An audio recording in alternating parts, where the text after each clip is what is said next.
बार एक शिष्य अपने गुरु से सवाल करता है कि गुरु जी, आप अक्सर फरमाते हैं कि हमें सब कुछ उस मालिक पर छोड़ देना चाहिए, हमें किसी बात की भी चिंता नहीं करनी चाहिए क्योंकि करने वाला वह मालिक है, सब कुछ उसके हुक्म के अंदर हो रहा है।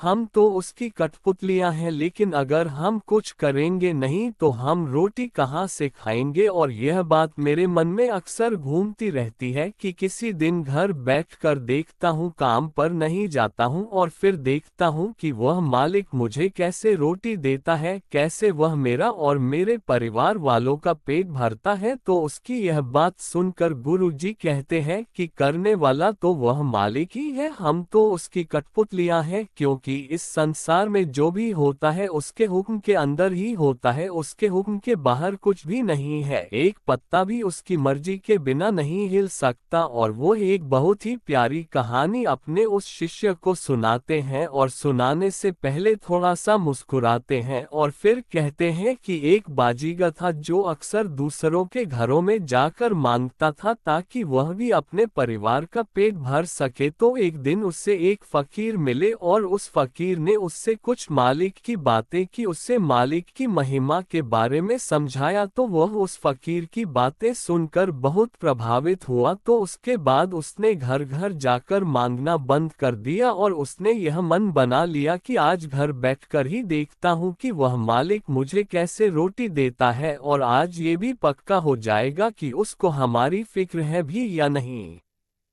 तो वह घर बैठ जाता है और रात होने तक का इंतजार करता है और देखता रहता है कि आज मुझे रोटी कैसे मिलेगी, कैसे वह खुदा, वह मालिक मेरे घर आकर मेरा और मेरे परिवार वालों का पेट भरता है। तो जब रात होने लगती है, सूर्य छिपने लगता है, वह छत पर चढ़कर टहल रहा होता है कि कहीं कोई मेरे घर की तरफ खाना लेकर आ रहा होगा।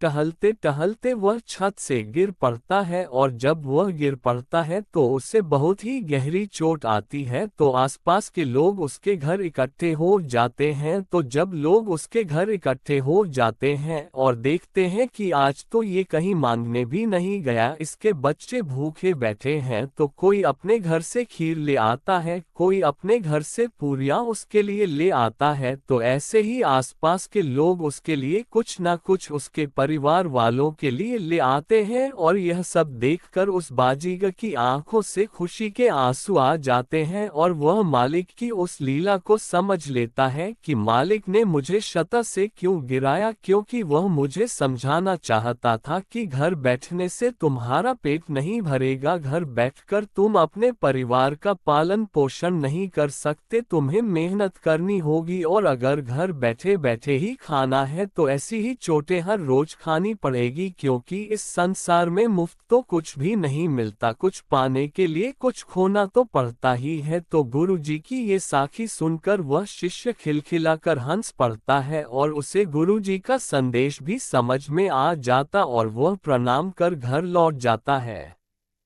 साध संगत जी, इसी के साथ हम आपसे इजाजत लेते हैं, आगे मिलेंगे एक नई साखी के साथ।